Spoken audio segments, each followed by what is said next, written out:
Good evening, esteemed colleagues and guests. It is a pleasure to welcome you to our lecture this evening. I am Munira Al-Ghadir, and it's my privilege to hold the UNESCO Chair in Translating Cultures at King Faisal Center for Research and Islamic Studies. Please allow me to acquaint you with the mission of the center and the aims of this UNESCO Chair.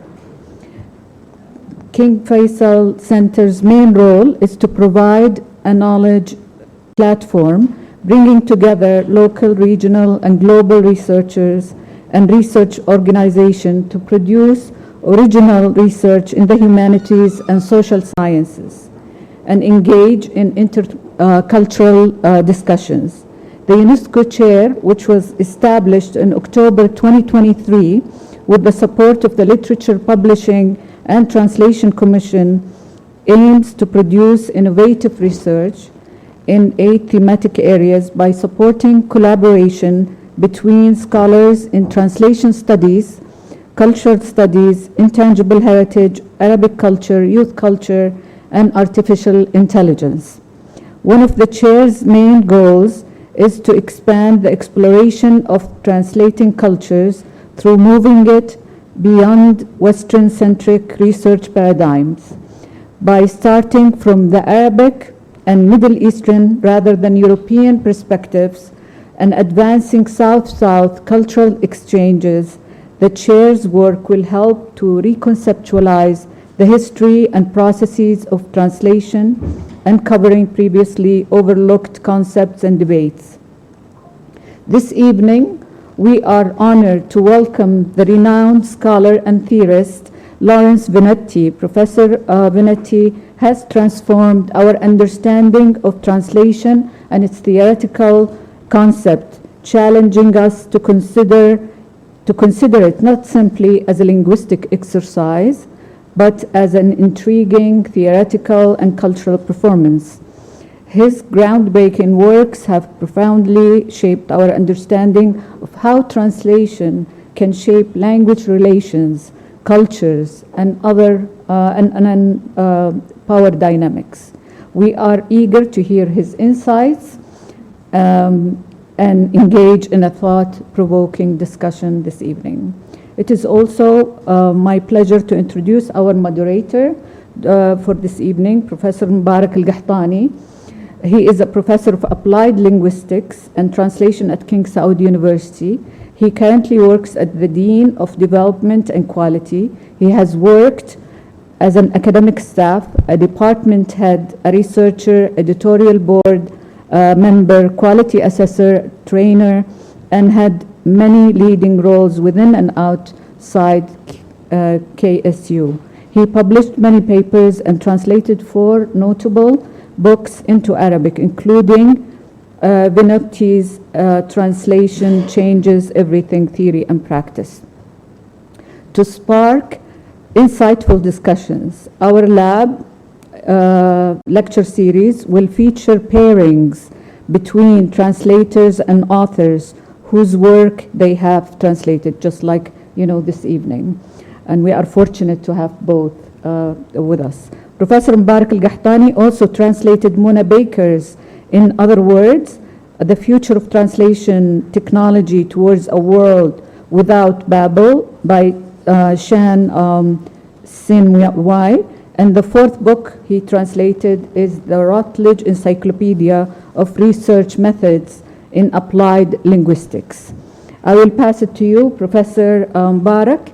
Thank you وشكرا لكم على الحضور ونتطلع لرؤيتكم دائما في فعاليات الكرسي. بسم الله الرحمن الرحيم. شكرا جزيلا دكتورة منيرة. And it's a very warm welcome to you all to this evening that's not like no other, to be honest with you. It's my pleasure and honor, both personally and professionally, to be honest with you, to introduce somebody that we all read and that we all respect and that we all sometimes question. And it's yes, and it's very a point in time where questioning technology and translation could be probably the theme of everybody talking about translation these days. As I said, it's my pleasure and honor to introduce Finotti tonight. Professor Finotti is a towering figure in the field of translation studies. His work has redefined how we think about translation, not merely as a linguistic act, but as a powerful cultural force that shapes meaning and identity across borders. Known for his advocacy of translator visibility and for challenging the assumptions of fluency, between parentheses, in translation, Professor Finotti's ideas have left an indelible mark on both theory and practice. Susan Bassnett once said, Lawrence Finotti has changed the very way we talk about translation. His work challenges us to see translation not as a neutral transfer, but as an act of interpretation that's deeply embedded in culture. Anthony Bem said something, and I'm quoting Bem, something that I really like myself. He said, I'm a fan of Lawrence Finotti. Through his essays, his editing of Rethinking Translation, your book, and now, of course back then, his big book, The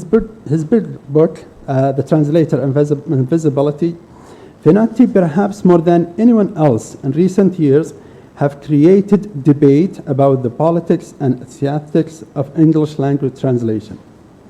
More important, he seems to have done so from within the relatively well-heeled world of American universities. So I am a fan of Finotti. Who wouldn't be? Some of the interests he generates might trickle down my way and perhaps your way too. Tonight's lecture is going to talk about what is translation theory, practice, value. And it will explore two dominant models in translation. We are all eager to hear what Finotti is talking about when he says instrumental and hermeneutic. I think we're into a night of questions. We will listen to Finotti for 30 to 40 minutes, and then we will open a QA session.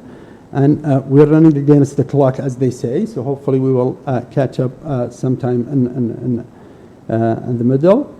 And then we will have a 15-minute coffee break where we can also catch up with our speaker and have the selfies that you all of you, or most of us, are eager to take with Finotti. If I may ask for some housekeeping rules, please turn off your mobile phones if it's possible, or just put them to silent. Please prepare your questions for the QA session, and I would urge you all to make your questions as short as possible and within 30 seconds or less. That's a challenge in translation too. Thank you very much again, Professor Finotti, for coming to Saudi Arabia, and I leave the floors to you now for about 35 to 40 minutes. Thank you.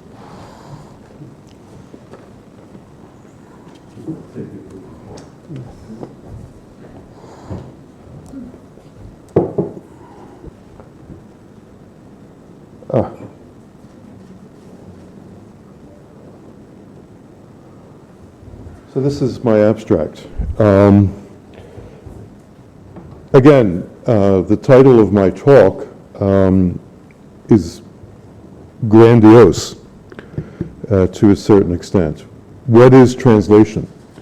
I'm going to provide a number of answers to that question, given the materials that I will present. I do have preferences, however, which we could take up during the Q&A. And there are answers to this question that I'm not able to think at this point. You can try to needle me about these particular issues, the unthought of my talk, but I'm going to take the discourse only so far, okay? So I think the first point, and probably the most important thing that I could tell you this evening, is that no comments can be made about translation without assumptions, fundamental assumptions about what translation is and does. So a comment about a particular translation usually rests on a particular notion of how translation operates, what it is, what its nature is. These assumptions I like to break down into certain conceptual categories, 3 categories to be specific. Some statements about translation may assume that the translation enjoys a certain relative autonomy. By that I mean the features of the translated text that distinguish it, first of all, from the source text it translates. So there's an autonomy there. I call it relative because every translation must construct a relationship to a source text by definition. The relative autonomy, however, can also be a distinction between the translation and original compositions in the translating language. So a translation I want to look at as distinct not simply from the source text, but also from other text written originally in the translating language.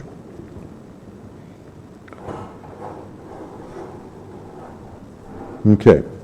Assumptions about what translation is may carry information about this notion of relative autonomy. The second conceptual category that may be assumed in a comment about translation, okay, is what I call equivalence.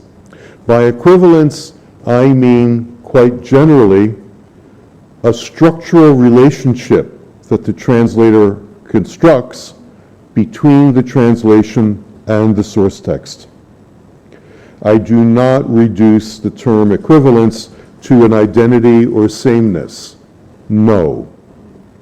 It could be some kind of resemblance, correspondence, okay, analogy.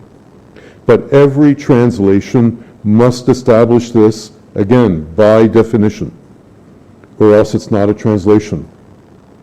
Comments about translation may assume a particular notion of equivalence. Okay? The third conceptual category is what I call function.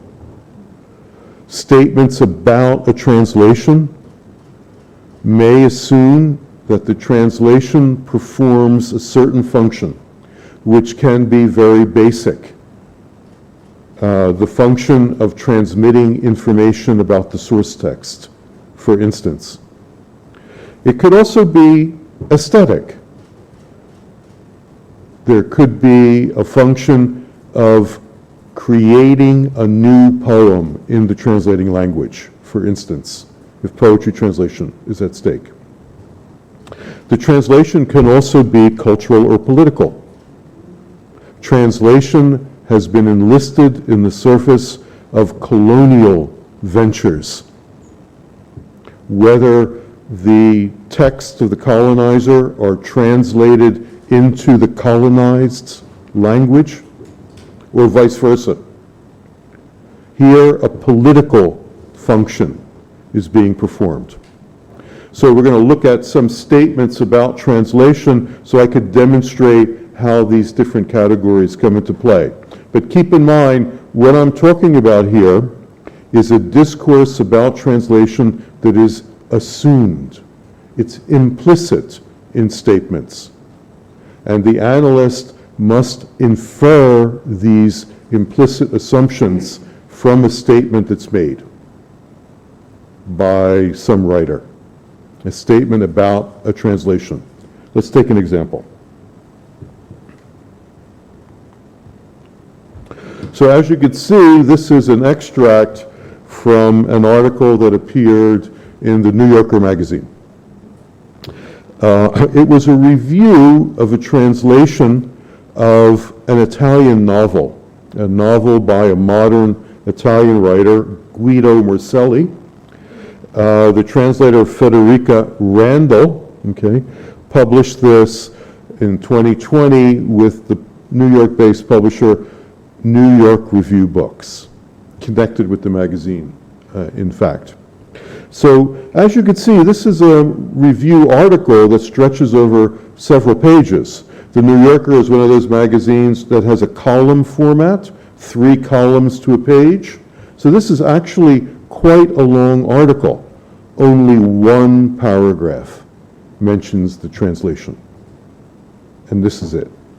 Okay? So let me read this out and make some comments about it, but also use it to illustrate this point I'm making about the assumptions about translation that are assumed in translation commentary. Here's our example. So, Randall manages to get across in English the bleakness of Morselli's restraint. At one point, the narrator returns to his retreat and, upon entering his storeroom, finds a cow munching on copies of one of his books. The sight of his words being digested fills him with tenderness. I'd get them back tomorrow, supposing I succeeded in milking her. My ideas finally remunerative, he thinks. The ironic tone is characteristic of Morselli's books, but there is a nervous edge to the joke. Okay? So I take this statement as praise of the translation, just to be clear. So that first sentence, Randall manages to get across. Okay? This is a very, very old way of looking at translation. Translation as transfer, bearing across. It dates back to antiquity. Okay? However, to be precise, what is gotten across here? What is transferred? Okay, in this act of reproduction is not the text. According to this commentator, Alejandro Chekhov, a Brazilian-American writer who writes for a number of Anglophone magazines and newspapers, according to Chekhov, what is gotten across is the bleakness of Morselli's restraint. The first thing I want to suggest is a caution. This phrase is so abstract that we must be at some remove from the Italian text. The abstractness of this phrase suggests that what we're getting here is not the Italian text, but Chekhov's interpretation of the Italian text. Okay? There's something interposed here. Nonetheless, Chekhov considers Federica Randall's translation as seamless reproduction. Hence, one of the consequences of this is that Chekhov quotes the translation as if it were the Italian text. We get a quotation in English. Okay? Not simply that, but when we get to the end of the statement here, what happens is that Randall's translation doesn't simply reproduce this one novel by Morselli, but she reproduces a tone that is characteristic of his entire body of work, all his books. Okay? This business about the nervous edge to the joke, it's not clear where that is coming from. Is that something that Randall has interposed in the movement from Italian to English? Is the nervous edge her interpretation? These possibilities are not considered at all. Okay? So the first thing to notice is that we're getting a particular conception of translation here. Assumed, not explicit. I'm inferring it from the statements that the reviewer makes. And I would describe this model of translation, this particular way of understanding translation, not of doing translation, just to be clear, but a particular way of understanding it, I would describe as the instrumental model. According to the instrumental model, translation is the reproduction or transfer of an invariant contained in or caused by the source text. It could be an invariant form, a style, a formal feature, in other words. It could be an invariant meaning, a semantic invariant. Or it could be an invariant effect. Sometimes translation theorists and commentators assume that what the translator should be doing is reproducing in the translation, for the reader of the translation, the effect that the source text has on the source language reader. That would be an example of an invariant effect. Okay? With the instrumental model of translation, the conceptual category that is foregrounded is equivalence. What is most important is that the translator has reproduced this invariant that is embedded in the source text. Okay? I want to emphasize that because, as we saw initially, what we're getting with Chekhov may not be the Italian text. He doesn't mention comparing the translation to the Italian text. He may only be dealing with the English translation. In any case, he is giving us an interpretation, not the source text. So this whole notion of the invariant, I'd like to put that into question. Why? One of the problems with translation that really undermines an instrumental model is that translation is fundamentally a process of and recontextualizing the source text. These two processes happen simultaneously. By decontextualizing the source text, what I mean is that the translator dismantles and displaces three contexts that underpin the source text. And I've tried to describe them here. The first context that is dismantled and displaced is what I would call intratextual. It's the words on the page, the source language words that the translator works on. The first thing to go in translation, the first step in this decontextualizing process, is that the translator essentially strips away the acoustic level of the chain of signifiers that constitute the source text. By stripping away, I mean quite simply, languages sound different. They sound different even when they have a history of shared etymologies and mutual borrowing, like, for instance, French and English. The way a Francophone pronounces words like chic and chauffeur are very different from the way an Anglophone would pronounce these words. The acoustic level of the chain of signifiers is left behind, displaced. This is important for text types like poetry, where rhyme, meter are essential to the source text. This is the first step in a decontextualizing process. The second one, okay, or maybe I should just clarify that a little further. It's not simply that the sound is removed, but the chain of signifiers is often rearranged because of structural differences between languages. That is to say, languages have different grammatical, morphological features. You can do things in some languages that you can't do in others. Okay?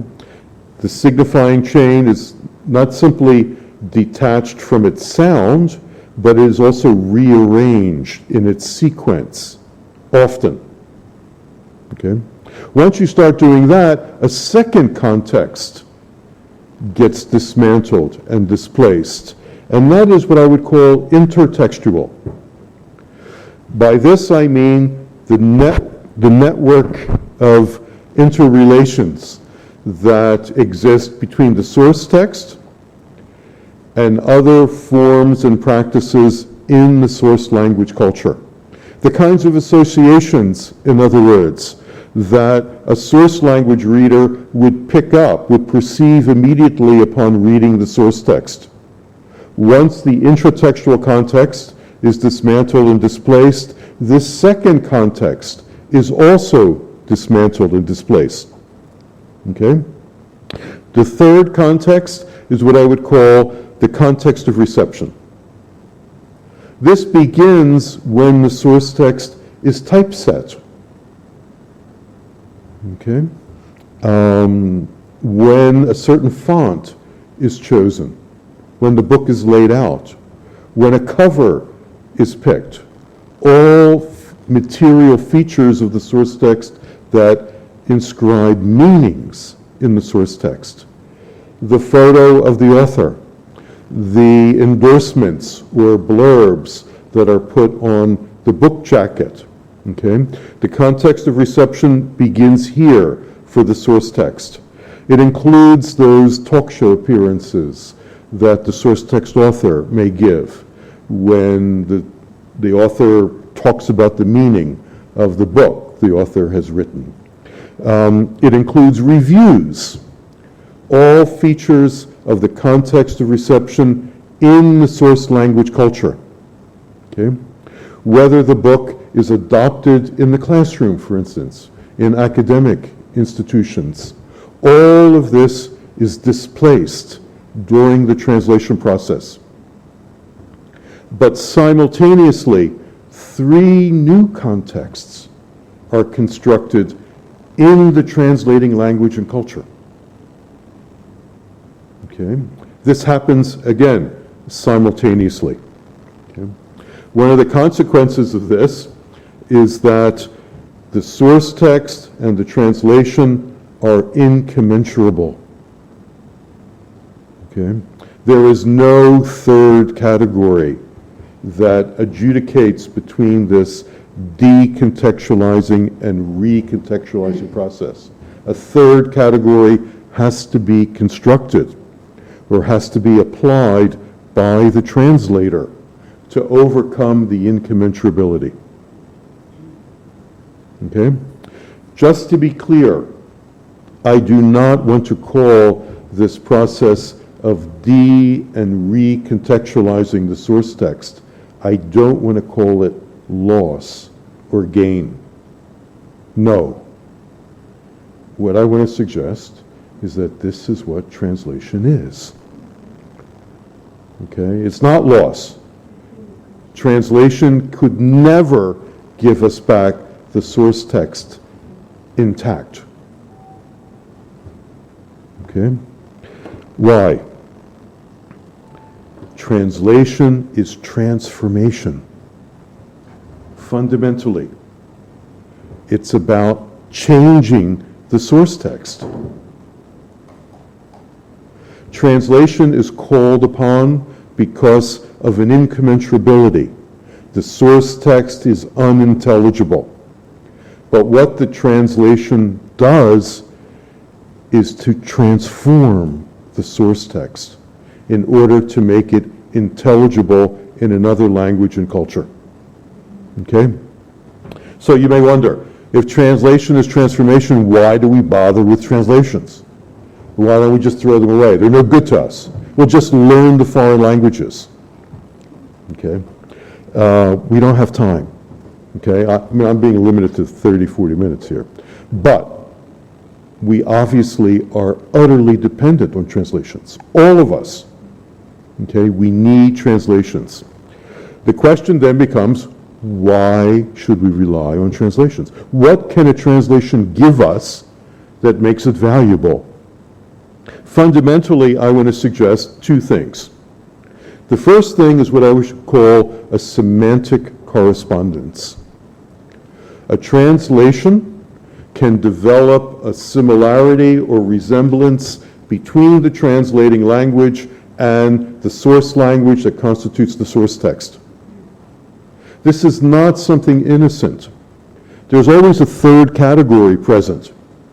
To be more precise, we should say something like a translator establishes a semantic correspondence between the translation and the source text according to current dictionary definitions.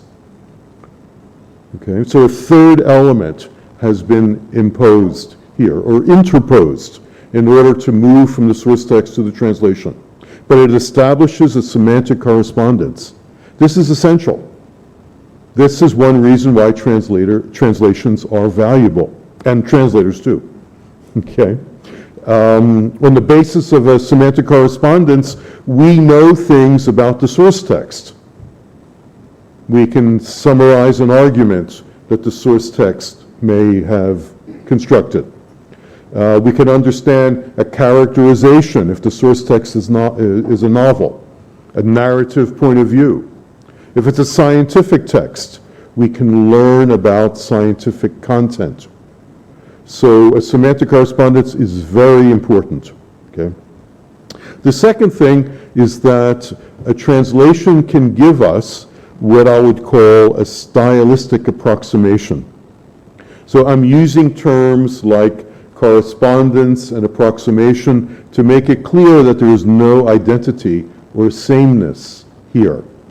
There is a resemblance, a similarity, an approximation. With style, a translation can give us a sense of the stylistic features of the source text. They are not going to be the same. Why not? Because style, especially in a literary text, is about deforming everyday linguistic usage, or challenging, or innovation on the basis of everyday linguistic usage. And to reproduce that in the translating language is going to introduce difference, inevitably. The same kind of deformation, the same kind of innovation is not going to happen in the translating language and culture, because the translating language and culture has different patterns of linguistic usage, different literary traditions, different cultural values. Okay? Nonetheless, if someone is translating Proust into a language like English, it's possible to give the reader of the translation some sense of the notorious Proustian sentence, which will go on for pages and pages and pages. Okay? This is not something that is normally done in English. A little of this, if the sentence goes on for 5 pages and the translator decides only to have a sentence extending over 2 pages of the translation, the reader will nonetheless have an approximation of Proust French style in English.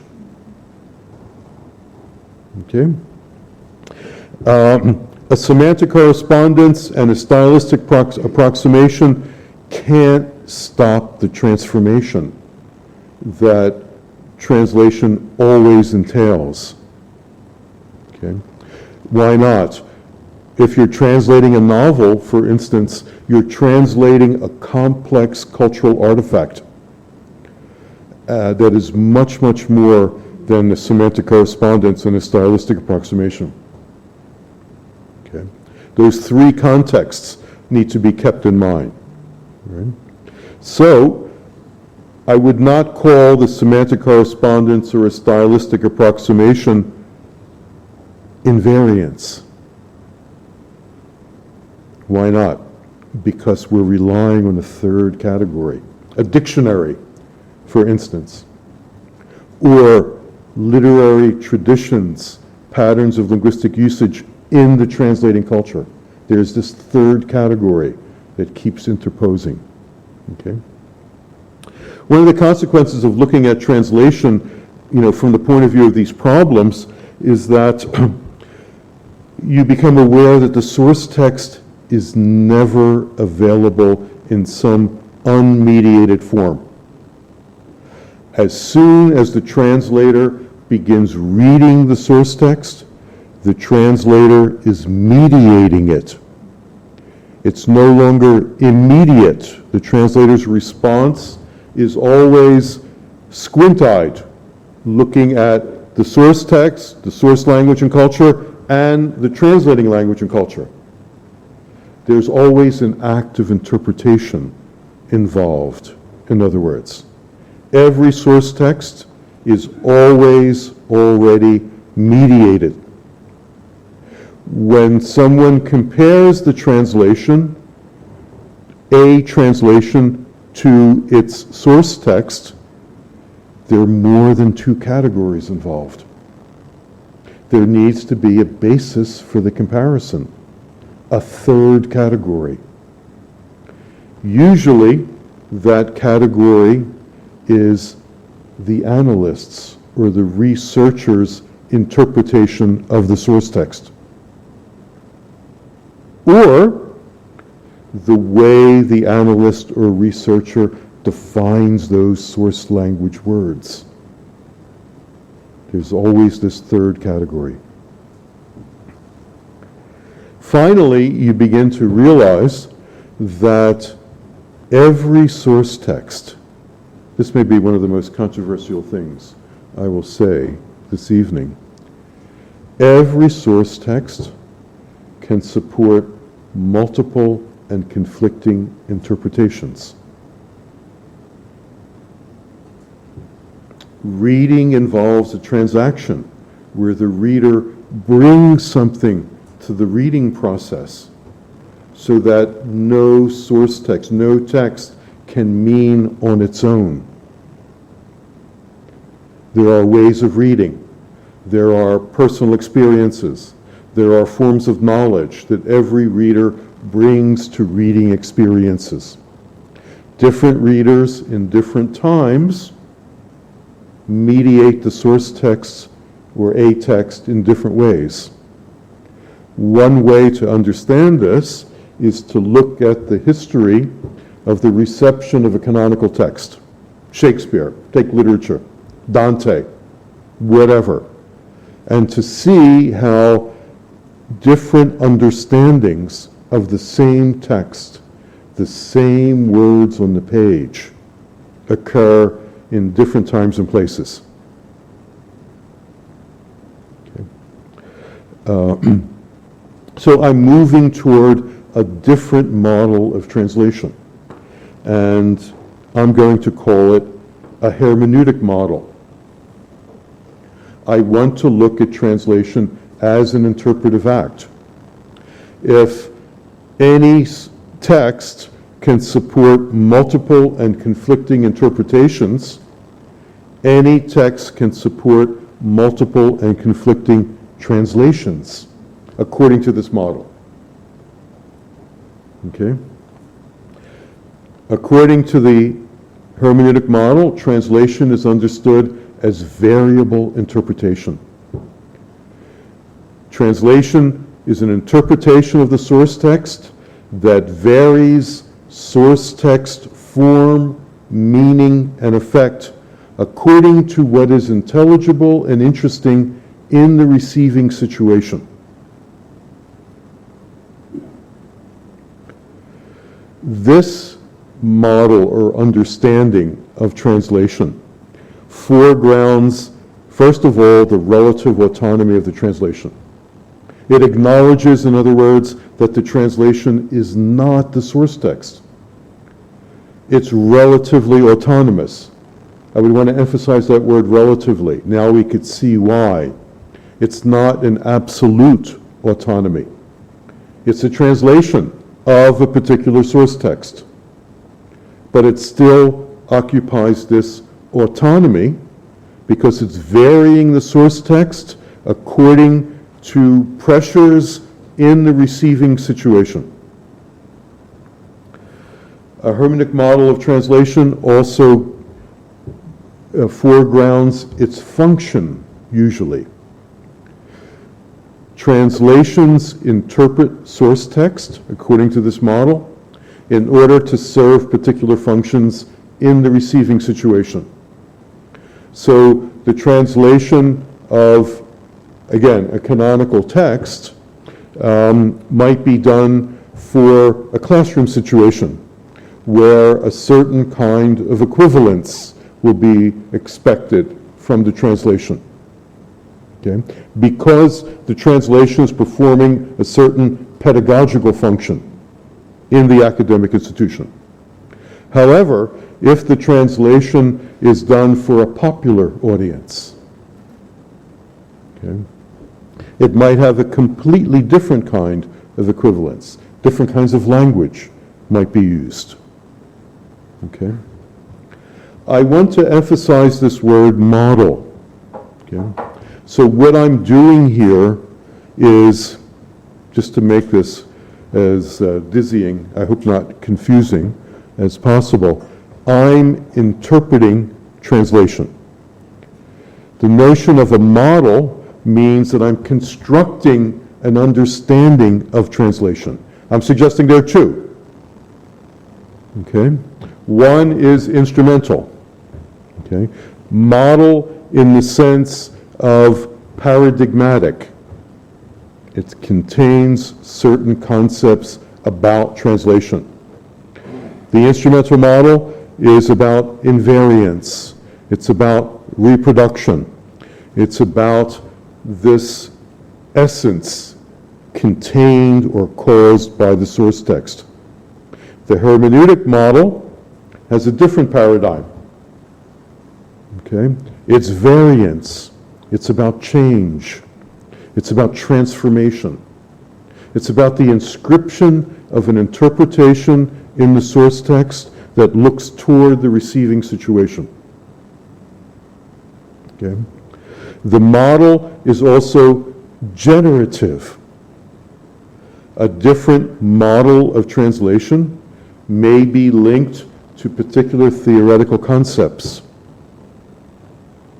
or particular discursive strategies, verbal choices. Okay? We'll talk more about this in a minute. But the most important thing to see is that model is being used here in the sense of provisional. I, too, am interpreting. The object of my interpretation is translation. I am giving you, formulating for you, two different ways of understanding translation. Okay. Are there other ways? Maybe. I can't think them right now, especially right now. Okay. All right. Let's move on. The instrumental model emerges in antiquity, East and West. In the West, it emerges in classical antiquity, okay, in ancient Rome. And here is one classic statement from that tradition. This is from Jerome's letter to Pomachius, one of the foundational texts of translation theory of commentary. Foundational in a global sense. I'm citing here Kathleen Davis's translation.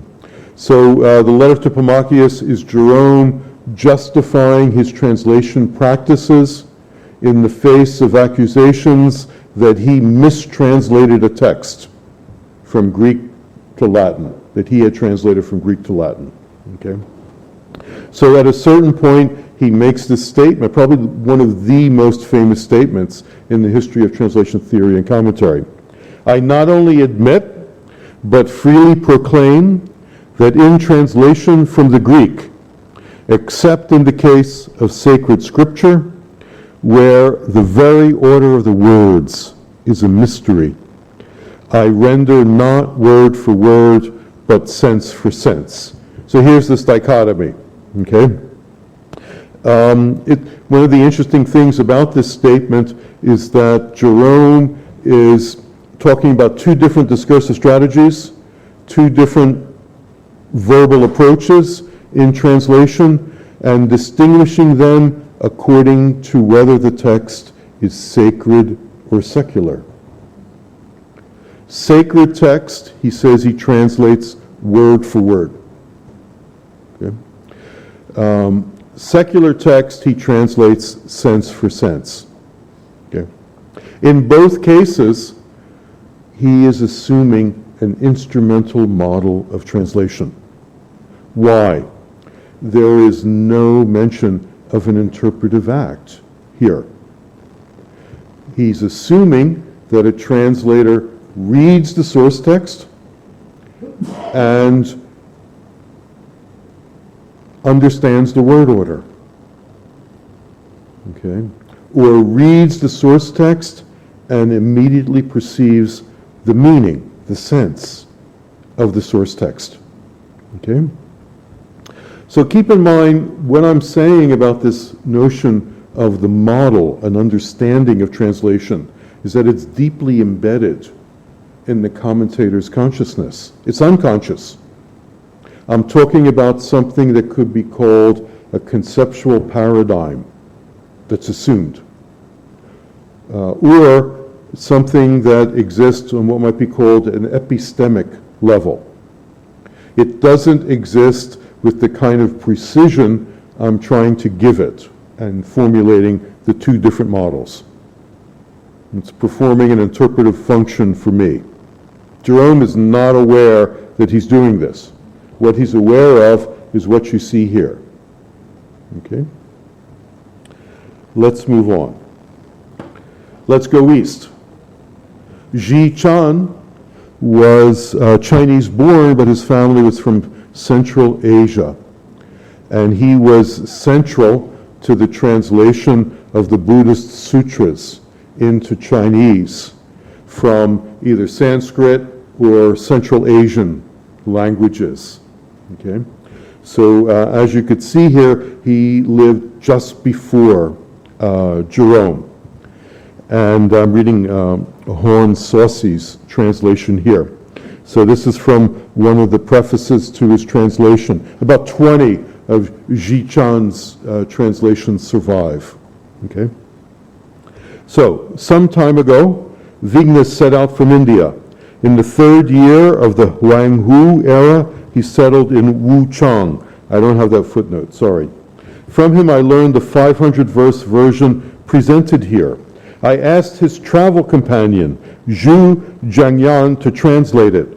Jiangyan was skilled in the language of India, but had not acquired much Chinese. As he translated, some expressions came out in the foreign language, and sometimes he rendered the meanings by sounds. The result, you might say, was raw and direct. And at first, I found his expressions awkward and inelegant. So this also gives a glimpse of Chinese translation practices. So what happened is that one translator read out the Indian language text, we'll call it, and Ji Chan translated what he read out. So there's a kind of oral process here. We can call it tandem translation. Okay, two translators working together. Yeah, it happens frequently in the Chinese translation tradition. Lin Shu, for instance, in the late 19th century, the late Qing dynasty, also translated this way. He did not know foreign languages, but he worked with co-translators who did know these languages, and they read out rough versions in Chinese, and he put it into a much more readable style, we'll say. Okay? The passage continues from Ji Chan. Vignan said, "For the words of Buddha, we should stick to his meaning and not add any ornament. Follow his teachings and not be too strict about the means of conveyance.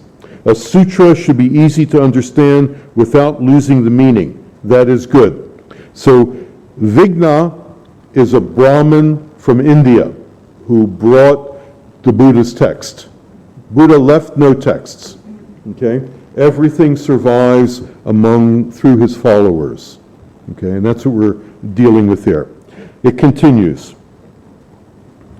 Those present said, Lao Tzu said that beautiful words cannot be trusted. Trustworthy words cannot be beautiful. Confucius likewise said, writing does not fully convey speech, and speech does not fully convey meaning. Clearly, the sage's meaning, okay, Lao Tzu and Confucius are the two Chinese sages here. The sage's meaning must be immeasurably profound and remote. Now, when translating from the foreign language, we should do so directly and clearly. Therefore, I took the words exactly as they came from the translator's mouth. Here we're getting another glimpse of the process. In that way, I could follow the original meaning without adding any literary refinement. Whatever the translator could not explain, I put aside and did not transmit. As a result, many passages have not been attempted and are missing. The language is plain, but the sense runs deep. The style is bare, but the meaning is broad. Instead of the dichotomy between word for word and sense for sense that happens in the Roman translation tradition, in the Chinese tradition, we have a different dichotomy. Raw, unrefined language on the one hand, okay, plain language, and on the other, a kind of sophisticated stylistic refinement. Okay? What is privileged here is the plain language, clearly. Okay? However, Ji-chan points out that many passages have not been attempted and are missing. How could he follow the original meaning then? He did not add any literary refinement, but passages are missing. There's a process of interpretation going on here. We're not getting the source text intact, but Ji-chan thinks we are. The original meaning, in the same way that Jerome thinks the sense is preserved, is coming through here. I would say Ji-chan assumes an instrumental model of translation. Okay? The problem with this is that when you look at more extensively what the translators say about the text, you become aware that the only way we could really account for it is with a hermeneutic understanding of translation. That these translators are really interpreting the source text. So here we are back at Jerome's letter. And what happens is that after he makes this assertion about sense for sense versus word for words, he starts giving examples. And here is one of his examples. He takes them from the evangelists and the apostles, which is to say, he takes them from what's called the New Testament, written in Greek, okay, a certain dialect of Greek. Here is Matthew, okay? So let me just read this out and see what Matthew does and how Jerome deals with this, okay? So the evangelist Matthew writes that Joseph, this is the gospel according to Matthew, born by an angel, took the infant and his mother, went into Egypt, and there remained until the death of Herod, so that God's words spoken through the prophet Hosea would be fulfilled. Out of Egypt I have called my son. So the prophet Hosea is an author of one of the books of the Hebrew Bible. So Matthew, in his Greek text, quoted Hosea in Greek. Matthew had translated the Hebrew passage. This is Matthew's translation. You have to imagine, keep in mind that Jerome is writing in Latin, okay? Just to make this as complicated as possible, this has all been translated to English for us, okay? So Matthew has given a Greek, Koine Greek, certain dialect of Greek version of the Hebrew in Hosea. Our codices, these are other Latin translations, do not have it this way, Jerome says, but according to the Hebrew truth. He refers to the Old Testament, what's known as the Old Testament, the Hebrew Bible, as the truth, okay? It is written, when Israel was a child, I loved him, and out of Egypt I have called my son. And here we get the citation of Hosea, okay? It's different from Matthew.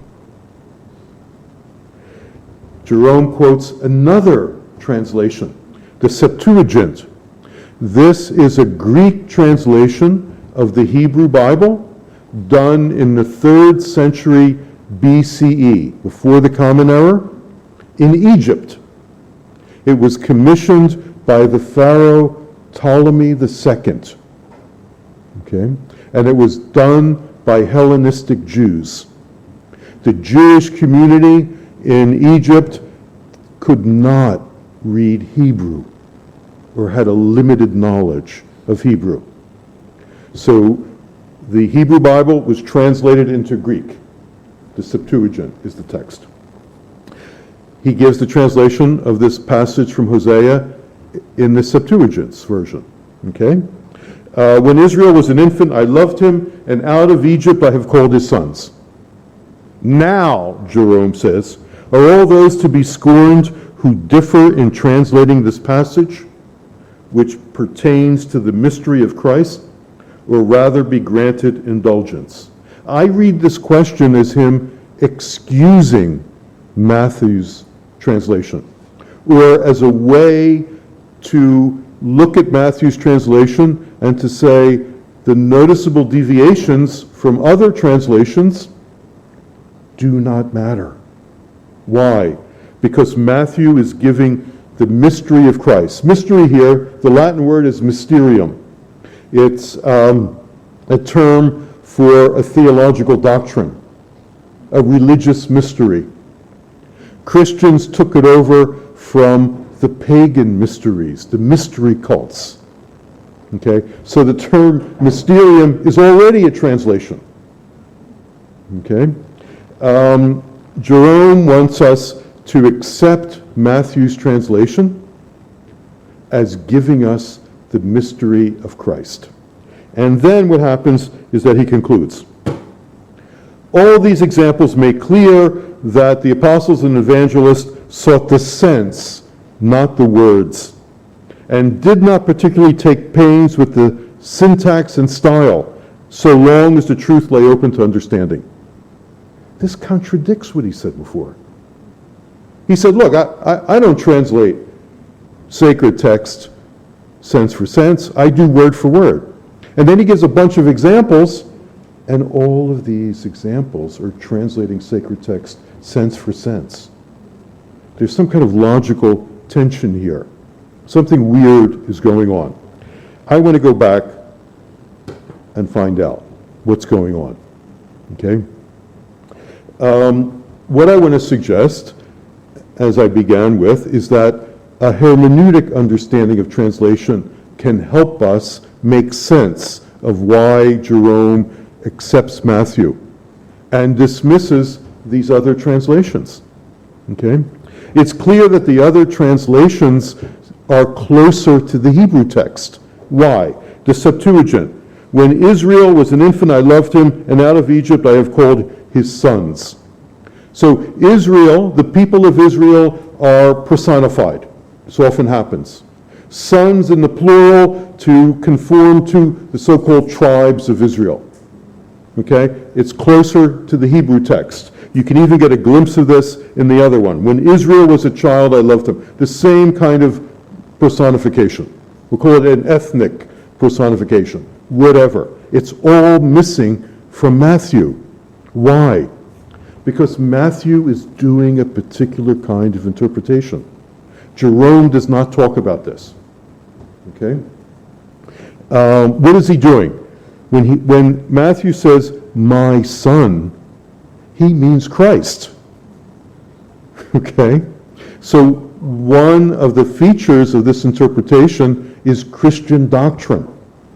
In order for Matthew to arrive at his translation, he has to apply a third category. I'll call it Christian theology. Okay? But not simply that.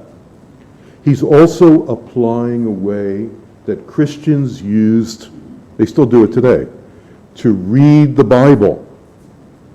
Okay? And that way is called typology. The comparative scholar Eric Auerbach called it figura.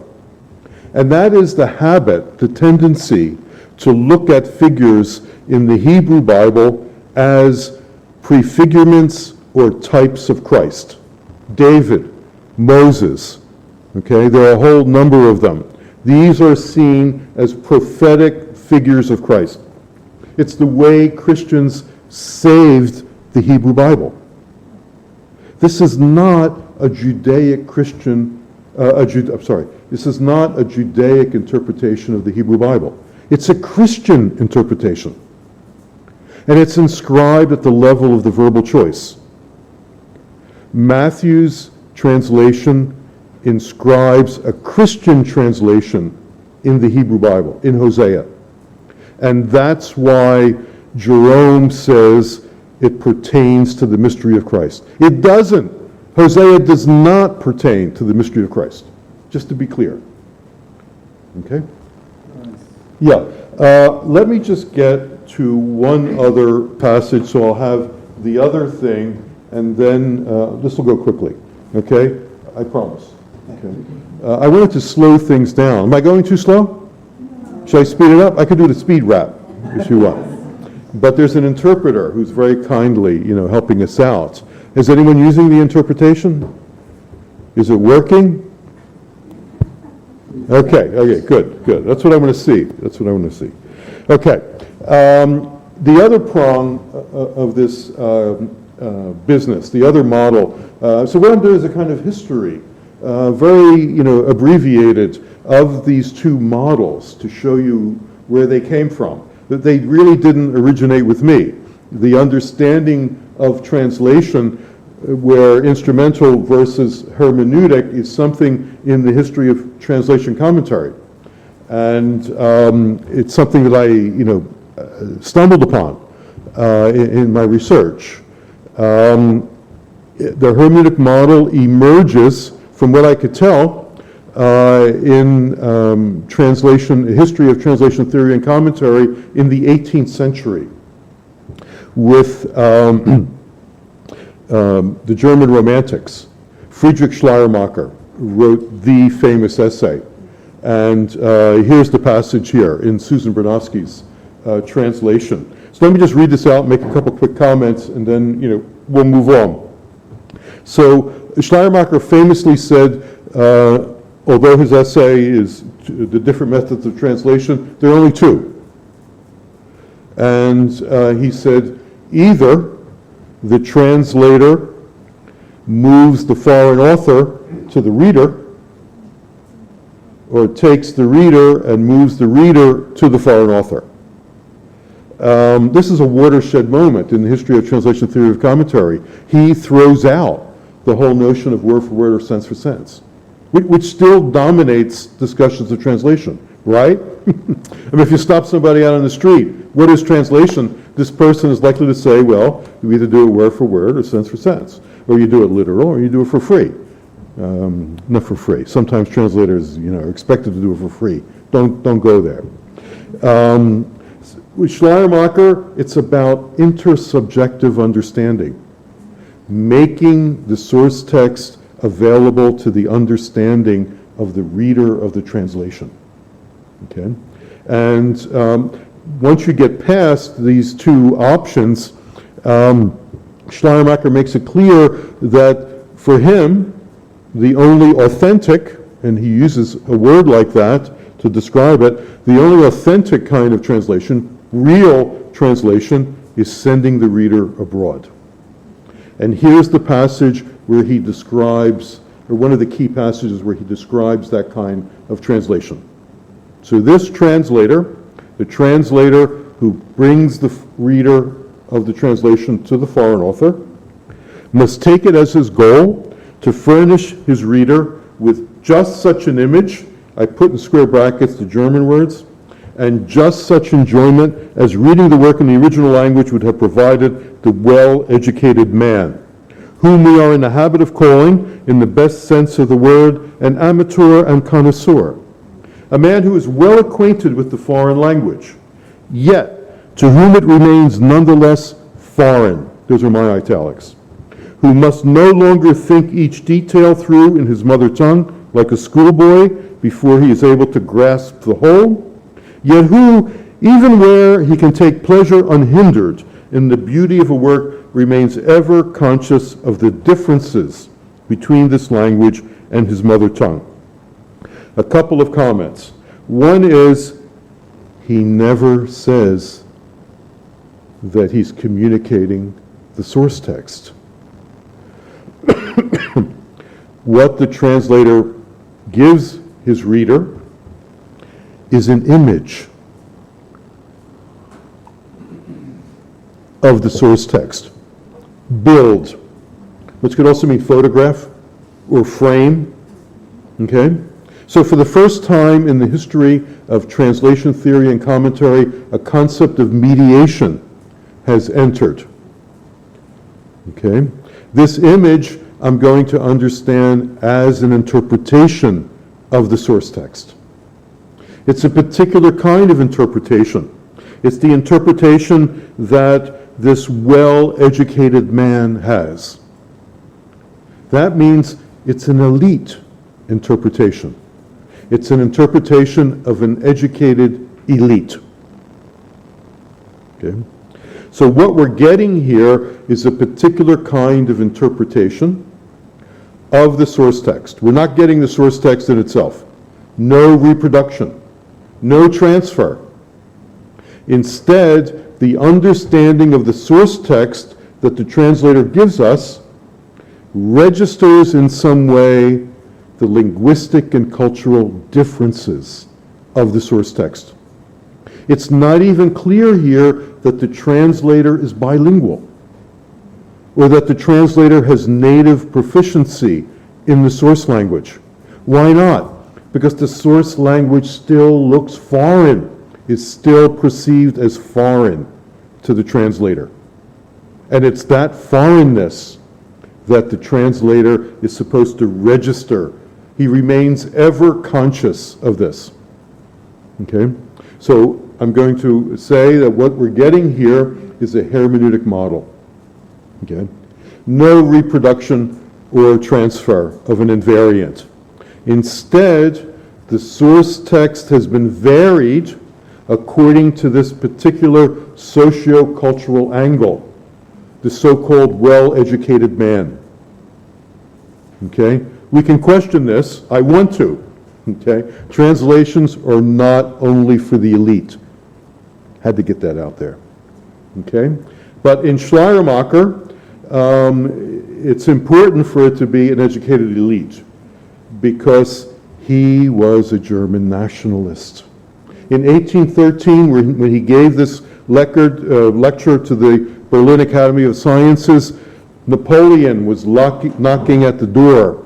He did it in Berlin. Napoleon had just taken Leipzig. Okay? So Schleiermacher's work is shot through with a German nationalism. Germany did not exist at this time. Okay? Eastern Germany was Prussia. That's where Schleiermacher was based. Western Germany was a group of what are called small principalities, all under French cultural and political domination and military domination at this point. Okay, so Napoleon is conquering Europe, and Schleiermacher is formulating this notion of translation to build the German language and literature. Okay, they're under attack. Okay, nonetheless, he wants to privilege an educated elite as dictating the direction of German culture. Okay. There are other things to say, but I should show this. So here's a kind of rough and ready model of what a hermeneutic understanding of translation would be. Okay? The most important term for me here is this one in yellow, caution, interpretants. Interpretants I regard as interpretive factors that turn the source text into the translation. According to the hermeneutic model, this is what a translator does. The translator interprets the source text by applying a third category of interpretive factors. What I've tried to do here is to break them down as precisely as I can. I think these distinctions may fall apart at a certain stage, but I think it's important to see that there are certain formal or structural factors, like the nature of the text that the translator edits, that always matters. If we're translating contemporary literature, it may matter much, much less. But more archaic texts, canonical text, also the nature of the text that you begin with is essential. Equivalence. The translator must establish a certain structural relationship between the translation and the source text. There are many different kinds of equivalence. You could translate just for meaning. And if you're translating a poem, you forget about rhyme or whatever. This is done all the time. Meter, okay? Or you could translate just the sound.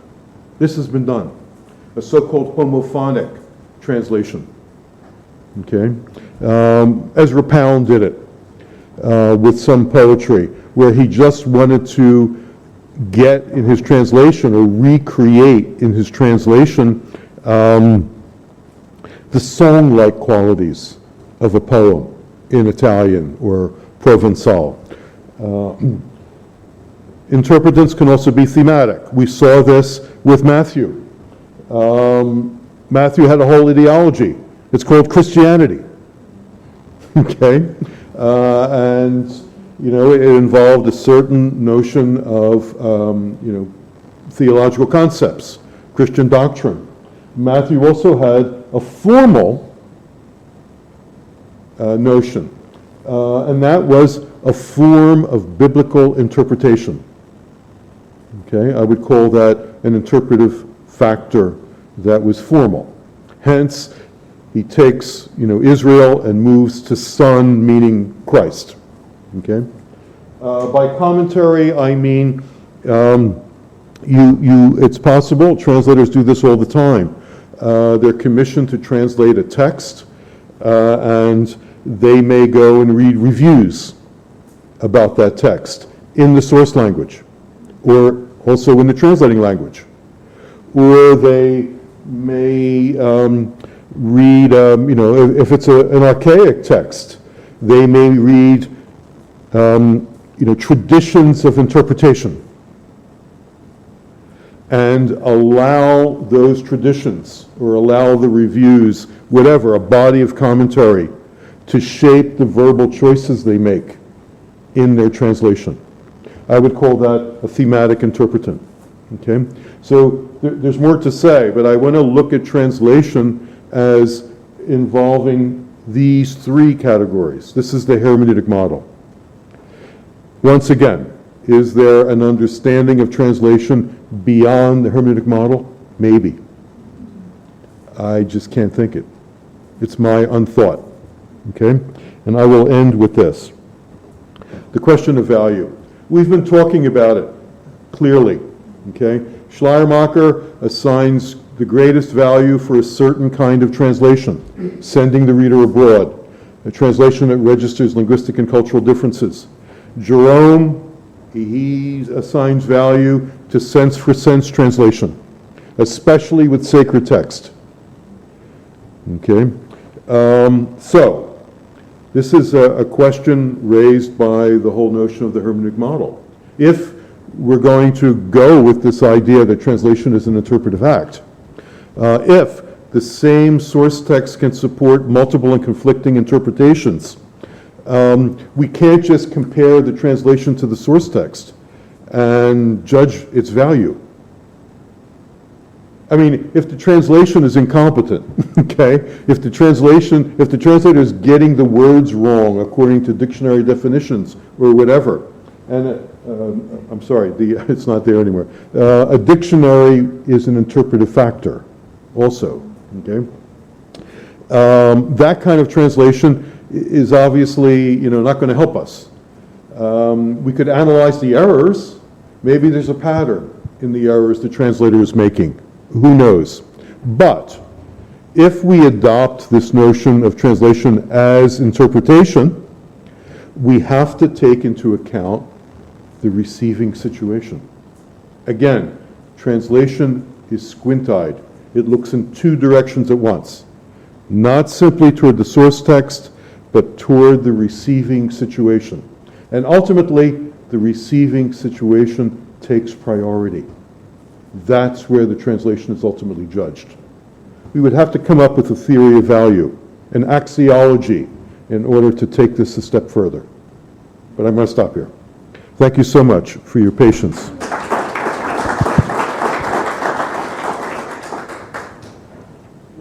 Have a seat, Lawrence. Okay, all right.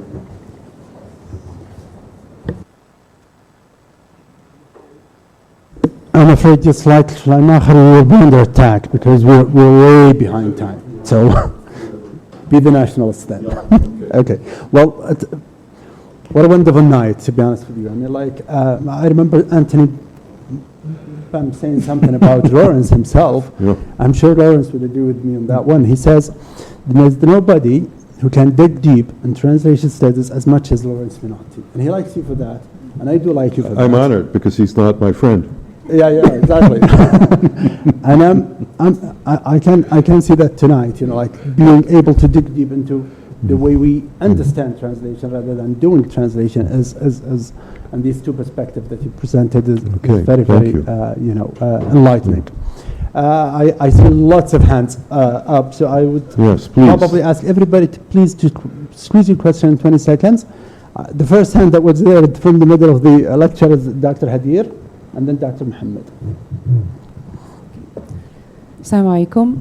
Assalamu rahmatullah. Thank you so much for an enlightening lecture and presentation. I'm afraid that it raises more questions than it gives answers, and I think it gives a relief to many translators that the paradigm of equivalence, accuracy, and all of that is now to be questioned, at least with the relief atmosphere that we can at least question that. I have a comment and a question. Please. What you have said about the hermeneutical approach, yes, I will very briefly. What you were saying about the hermeneutical approach brings to the attention two things. The first one is the very, very known canon of translating the meaning of the Quran, because nobody dared to say that he translated the Quran. It's always the translation of the meaning of the Quran. And also brings into attention the hermeneutical approach of feminist rereading of the women texts or women ayahs in the Quran. So here we can see that we are at the danger of, while we are at a relief as a translators that we can finally find somebody who's at least say that I'm not translating, I'm just interpreting the meaning, we are at the stake here to say that to what limit people can reinterpret, and what is the limitation to that? Who can claim that this was the intention of the original author or of the source text? This is maybe problematic and leads to a lot of series of problems in the comments on translation in the future. Thank you so much. Yeah, thank you. That was brilliant. I think that to go back to Jerome, just to clarify this, it's a very, very important set of questions. With Jerome, I think we could see that the reason why he privileges, Matthew's interpretation, and this means the reason why Jerome does not see it as an interpretation, but as in fact a reproduction of the mystery of Christ, is because what underpins the instrumental model is a belief in divine revelation, that he's translating God's book. And he can't look at it as a human interpretation. It's not earthbound. It transmits God, and you need to recognize that and obey it. However, when you look at the history of Christianity and the history of Islam, there are different sects. There are different beliefs, and they all believe in the sacred text. They all want to argue that it rests on divine revelation. And of course they're entitled to that. But there are these differences. And how we adjudicate, because that's what it comes down to. We need to, foreground value. We need to decide that a certain interpretation may go in a certain direction that we need to question. And, on what basis do we do that? The hermeneutic model would say, well, we can only get this far if we believe that translation is variable interpretation. If we want to bring in authorial intention, which is often done, what happens in the history of translation theory and commentary is that the instrumental model becomes secularized, and divine revelation is replaced by original genius, the author's original genius, then the author's intention. But the fact is, someone who accepts the hermeneutic model will come along and say, well, most authors have not left any record of their intention. Therefore, to assert what the author's intention is an interpretation. It's a reconstruction. Ultimately, and something I left out here, and I'm sorry, it was, it's a terrible oversight. I want to look at that diagram of the hermeneutic model, not free-floating in some timeless, universal, transcendental space, but as something that's happening in specific cultural situations at specific historical moments. And translations circulate in institutions. And it's institutions that control interpretation. So we need to think, more along those lines. But thank you for the questions that enabled me to say that. Okay.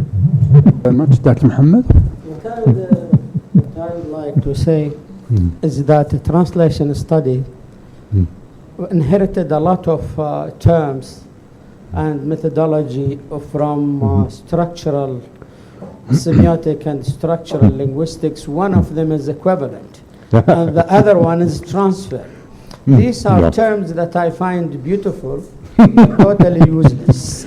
Right. Now, the interpretive school of translation, they accuse the formal schools, talking about instrumental, of contextomy. Contextomy meaning that they take out all the context.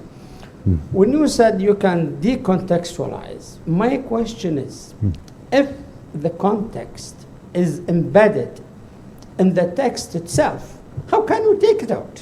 Right. That's my question. Then Okay. I have one more comment. Go ahead. I have so many comments, but I will make it short. These are very difficult Now, questions. when an Arabic grammarian said once, I will die and I have some bitterness in me about hatta. Hatta is just a preposition in Arabic that has so like a wide range of blasphemous meanings. So I think a lot of us will die with bitterness about translation. What is translation to start with? Now let's talk about hermeneutics. Hermeneutics is not a Schleiermacher story only. No. There is Delphi, there is Schlegel, there is a group of German philosophers at that time. Exactly. The people who focused on language as the spirit of the nation. And if I wanted to change one term that you have used, which is interpretation, I will use the term understanding because hermeneutics was based on the concept of Verstehen. Verstehen in German Yes, means yeah. understanding. Exactly, And they have yeah. this concept of the hermeneutic cycle, where you are supposed to go to the other language, you have to know the grammar, and you have to know the style, and then you have to bring back to your language. And David Ross tried he wrote an article, I don't know when, but he tried to embed this question of understanding into translation studies. But people were busy with text linguistics, with Yep. ideologies, with these quandaries, that they really did not pay attention to some of the concepts that can salvage the problem of translation. I am having doubt now that we can, I think what we are doing in writing on translation studies is just consuming people's attention, is trying to reinvent ourselves every time on.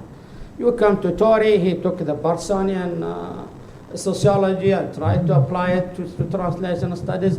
Even when you started first, it started with NIDA, and Zelig Harris transformations, and then the question of, then we got into pragmatics, and then it's just we go on and on and on, and we keep changing without really, trying to get out of the cycle of using terms like equivalence, like culture. What's culture? Edward Said says there is 300 definitions of culture. You know, translation have unsettled certain established fields. One of them is anthropology. Anthropology, after the translation studies, it has totally been transformed. It's true. That's our. But I really enjoyed what you have. Right? Thank you. It's about time that we get something that live in translation studies in us. Thank you. very much. I'm And finally, grateful, you became yeah. visible to us. Let me respond quickly. Again, please. these comments are priceless.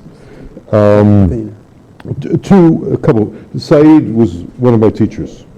I have to say, I was a graduate student in the English department at Columbia University in the late 1970s when Saeed was writing Orientalism. And I attended his lectures, and I'm honored to say that Saeed is part of who I am today. He really had an impact on my work. One of the problems in translation studies, I think, is that it has been tremendously fragmented in its short history, in its recent short history. It has been tremendously fragmented by discourses and methodologies that are specific to different disciplines. So there's been a kind of disciplinary colonialism. Edward would appreciate this term, I think. That linguistics has occupied translation. They assume a certain kind of power. They're entrenched in the institution. People don't talk to one another. I'm interested in thinking about translation that, first of all, is incisive and comprehensive, that can account for things. And secondly, thinking about translation that translators can use. I'm not a Platonist. I'm not interested in ideas for their own sake. They have to have an impact. Prescriptive side of Well, I think we need to have value. We need to believe in things, right? like teaching people how to translate. Yes, or to recommend possibilities. The thing about this diagram of the hermeneutic model is that I wanted it to be open. I wanted to expose what we can understand translators as doing, okay? Applying interpretive factors. I did not specify which interpretive factors, okay? I didn't specify which concept of equivalence. Douglas Hofstadter. Yes. Dr. Yeah. Muhammad, It has a Okay, volume, please. 400 pages, Yeah, yeah. about one short Malraux, right. poem Yeah, Yeah, Malraux. yeah, Yeah. yeah. that's been translated in 100 different ways. Right. By 100 different people. Yeah. yes. Well, thank you very much, Dr. Muhammad. The same But there are debate- other things, but go on. We'll have a talk over coffee. Yes, Muhammad, Yes, Dr. yeah. Muhammad is proudly one of my colleagues in the department. He was one of my colleagues. Unfortunately, he retired. But like that same discussion that we have had years over and over, he's questioning everything. So you're the first person to question his theory tonight. I mean, like, give him a chance. You There's know? more to say. Thank you. Well, Yeah. Dr. Buthena, Yeah. and then we'll go here. Yes. Assalamu alaikum. Many thanks for the organizers and Dr. Mubarak and Dr. Lawrence for the presentation today. My question is simple. When you presented the model, it reminded me a lot of Barth's essay, The Death of the Author. Is that where you're coming from when it comes to the translators and their new role? Right. I'm very Less much than 30 influenced. seconds. I win tonight. Okay, yes, very good, thank you. I'm very much influenced by French thinking, including Roland Barthes, Jacques Derrida, Michel Foucault, Louis Althusser. These are thinkers, I grew up with. And Deleuze, yes, absolutely, Deleuze. He's part of my anti-Platonism. Yes, the death of the author, that, as I mentioned before, the whole way that the instrumental model is secularized, you can see it, reflected in the death of the author, where the whole notion of the author God presiding over the, the meaning of his text, always masculine, of course, is what post-structuralist thinking about textuality displaces by looking at the text as, this prolific set of possibilities, interpretive possibilities. So I was also influenced by the death of the author, absolutely. I don't want to so much kill off authors as to understand them as, very, very important in, producing texts. However, I don't want to make them the backstop of all the interpretation. Backstop is a metaphor from baseball. That's, where the batter, grabs his bat and, hits the ball. Behind the batter is the backstop. It's usually a net or a cage. For too often, the author has been the main standard for understanding texts. And, authors are, not just individual, they can be collective in their agency and in their identities. So, yes, I would agree with the death of the author. And then one there. And I don't want to forget the people in the back. Please raise your hands if you have questions. Yes, Assalamu alaikum. Firstly, thank you for organizing this very exciting event. My name is Asma Al-Quna'ir, and I'm really interested in your work, especially the argument on the potential ethnocentric violence exercised through domestication. Now, one of the terms that you used at the beginning of this lecture to describe translation is that it is not an innocent act. And also this is, so I would like to seize this opportunity to revisit a couple of terms that I will die crying about, domestication and foreignization, if I may. Okay. In Schleiermacher's terms, if we move the author, in other words, the source text, towards the target reader, then we are actually, as translators, exercise a form of, let's say, domination, right? Domination, more like. So we dominate or we ascribe the cultural expectations and norms of the target reader on the source text itself. So I would like to, please, if I may, suggest the term domination rather than domestication, because domestication in itself as a term is a very innocuous term. It doesn't really carry or shed light on the potential power use and abuse in translation. And definitely not the ethnocentric violence that is often exercised when translating into English from other languages. And conversely, I would like to seize this also opportunity to suggest another term, if I may, for Please. foreignization. Yeah. So when we move the target reader, as Schleiermacher suggests, towards the author or the source text, then we are actually making, as translators, or exercising as translators, this power to make the target language or the target reader's expectations comply with those of the source text. So perhaps we can use compliance. Again, unlike foreignization and domestication, domination and compliance do carry in them that potential power use and abuse in translation, unlike domestication and foreignization. Thank you. Thank you. Thank you. Thank you for this opportunity to clarify at least my use of these terms. When I was writing the book, The Translator's Invisibility, I didn't know who my audience was.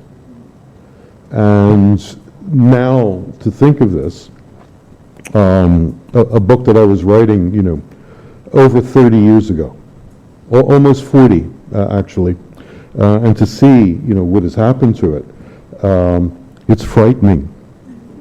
But tremendously, I hate to put it in these terms, welcome. I welcome the difference in interpretation that my text has been submitted to. The thing for me, just to try to clarify things, is that all translation is assimilationist. All translation assimilates the foreign text to what is intelligible and interesting in the receiving culture. Whether you call it domesticating or foreignizing or dominant or complying, compliance, there is still this assimilationist drive. All interpretation then is fundamentally ethnocentric, where the ethno is the assimilation to a particular culture. I don't want to look at it as an assimilation to a particular ethnicity, although that's one form the assimilation can take. Okay? That would be moving in the direction of racist translation, and I don't want to go there. Okay? I want translation to combat racism. So the question then becomes, if all translation is assimilationist, if translation in many cases is designed to perform functions solely for the benefit of the receiving culture, there is also a kind of imperialistic dimension, potentially. Taking, but not always giving back, okay? So here we're getting at the question of violence and so forth. The thing that I always wrestle with, you describe as compliance. How much of the foreign comes across in translation? If translation is in fact assimilationist, isn't it a foreignism? Isn't it a construction of the foreign?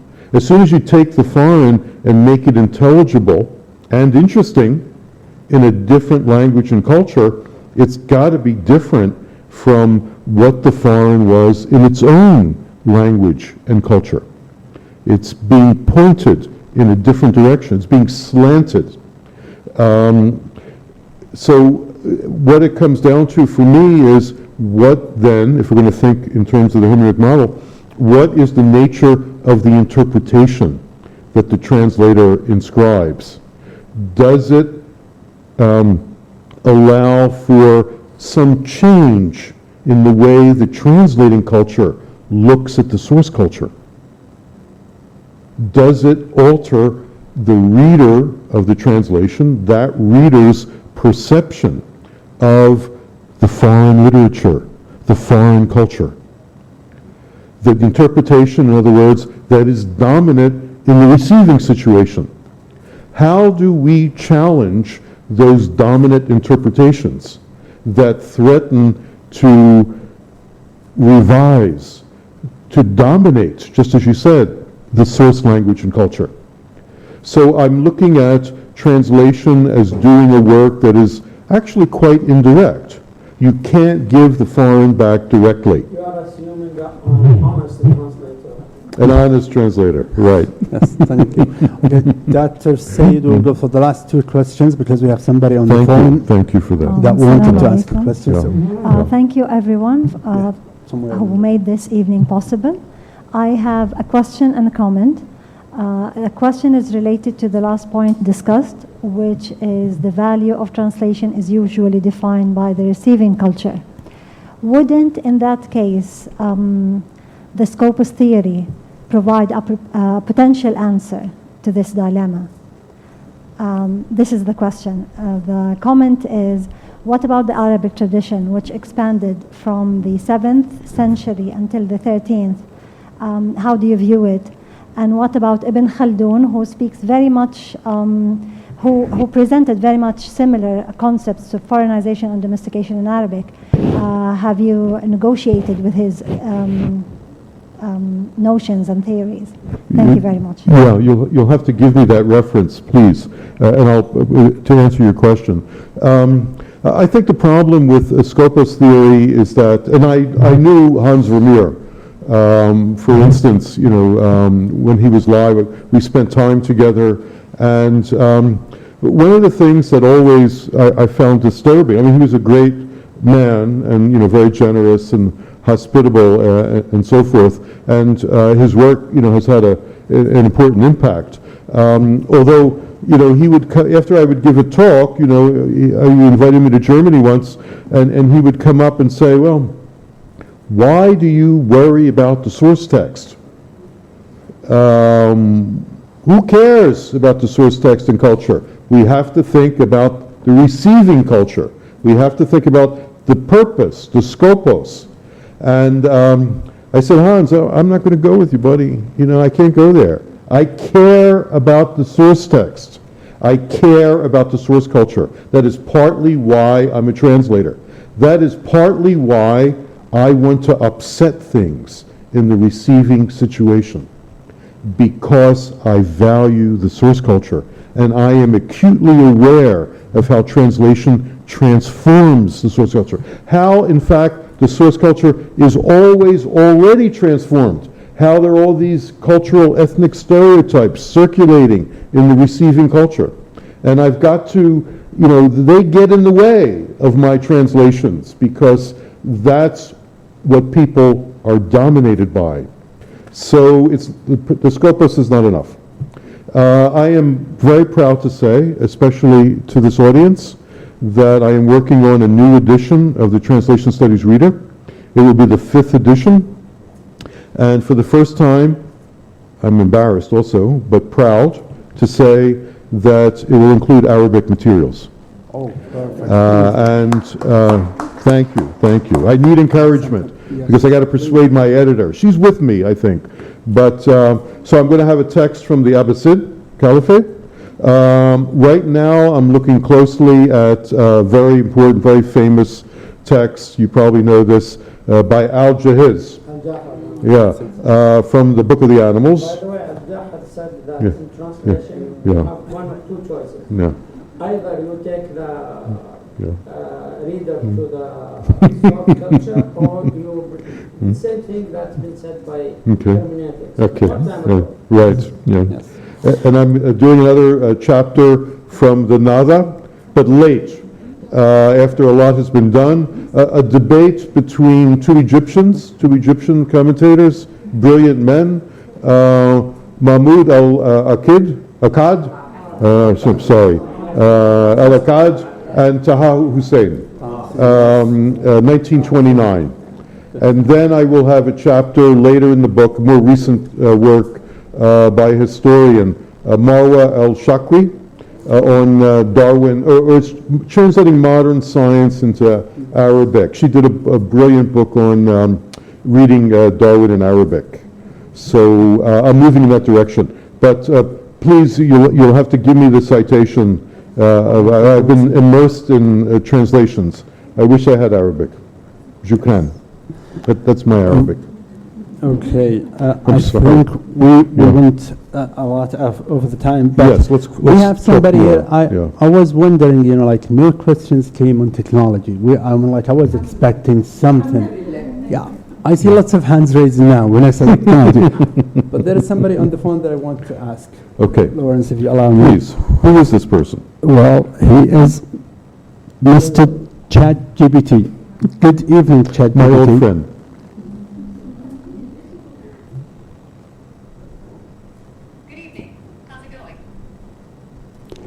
I have Lawrence Finati, the famous theorist in translation studies, is in his front of me now. And we would ask him what is the most critical question that you want to ask him. That's exciting.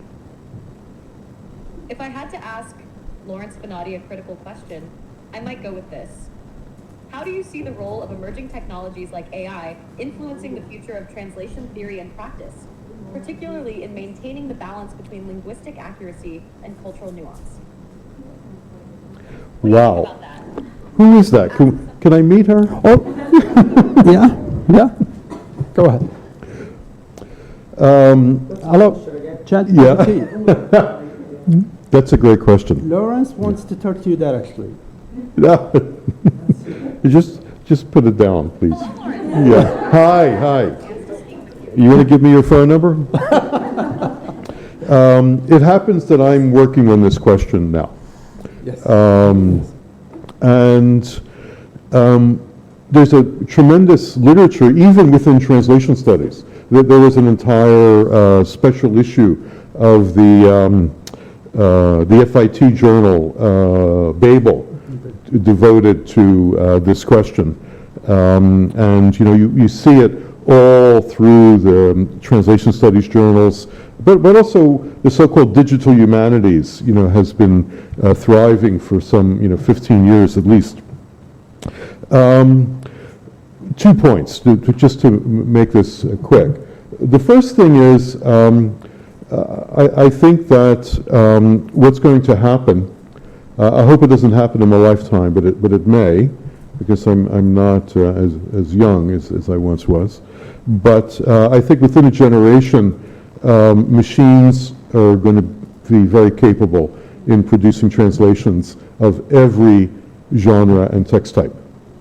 The fact is that there is research that shows today humans, these are reception studies, human readers cannot tell the difference between translations produced by machines and translations produced by humans. That is happening now. The study I have in mind, it was published in Translation Spaces, I think. It was, the text was a literary translation. So that's already happening. One of the things, however, about the literature is that if the literature is coming from translation scholars who are very much, behind this direction, behind the emergence of AI in translation practice, you will find a kind of, optimism and euphoria that reduces what a translation is to accuracy and fluency. And on the basis of that, these reception studies are being done. Whereas if you look at the translation scholars and others who are opposed to the emergence of AI in translation practice, what you will find is scholars who want to personify the machine. They want to say the machine can't do what humans do. So I say, let's forget all of this. And instead, let the machines do what machines can do. And that is, first of all, analyze huge bodies of texts. There are forms of text analysis that machines can do. Word embedding, where semantic similarities are excavated, or topic modeling, where software can essentially formulate, can provide the data to give us a sense of how, say, a foreign language novel was interpreted in its culture over centuries. Something that humans cannot do easily. Okay? So we're talking about, in other words, machines that could read millions of texts. Let's use this to... Right, yes, it is quantity.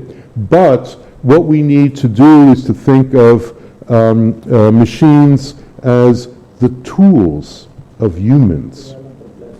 If we're going to think of translation as interpretation, then we need to think of human translators essentially as programmers, as deciding on what basis they're going to build an interpretation of a text they have to translate. They could do it on the basis of computational text analysis of many texts to get a sense of how the text, the foreign text, the source text, has been interpreted over a body of text. Okay? That's one way to do this. It turns humans into analysts who develop algorithms of interpretation. Okay?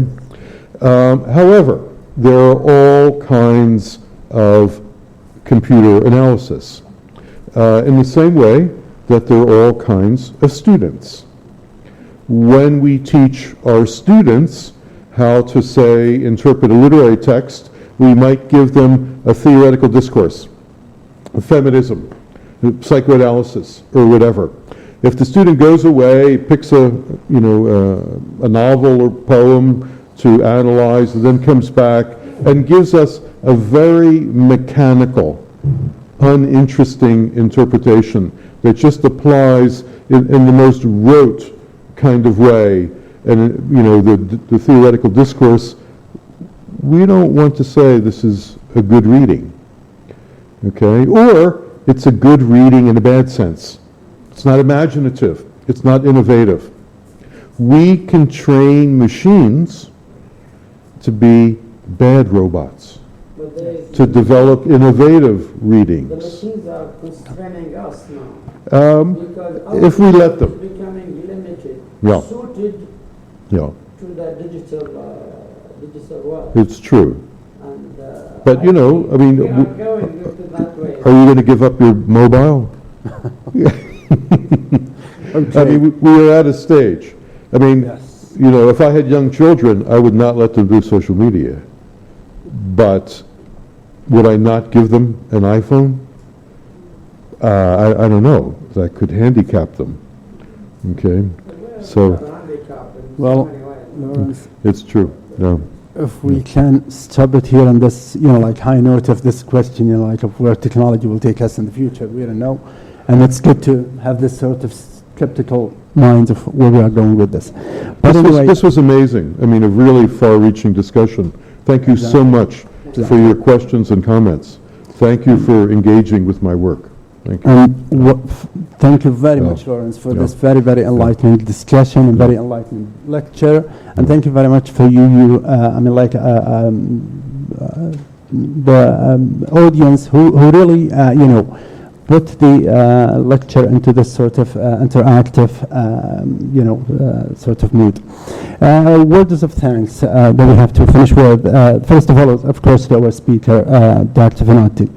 I remember when I was translating this book, a quote that came to my mind tonight. He says,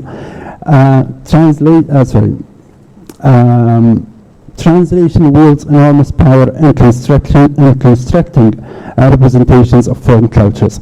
And I think tonight you've showed us that translation will, construct lots of representations in different cultures, in different thematics, ways that we can think of. Another word of thanks is of course to the UNESCO Chair in Translation and Translating Cultures. Thank you very much for giving this opportunity and bringing such a scholar. Another thank is to the Literature, Publishing and Translation Commission at the Saudi Ministry of Culture and to King Faisal Center for Research and Islamic Studies where we are having this lecture. And last but not least, to the people who worked behind the scenes to make this possible. Thank you very much. Yes, And I have very much all- join in all these thank yous. Yes, Thank have you a for getting wonderful me night. and supporting. You're welcome. Thank you very much all and have a very wonderful night. Thank you.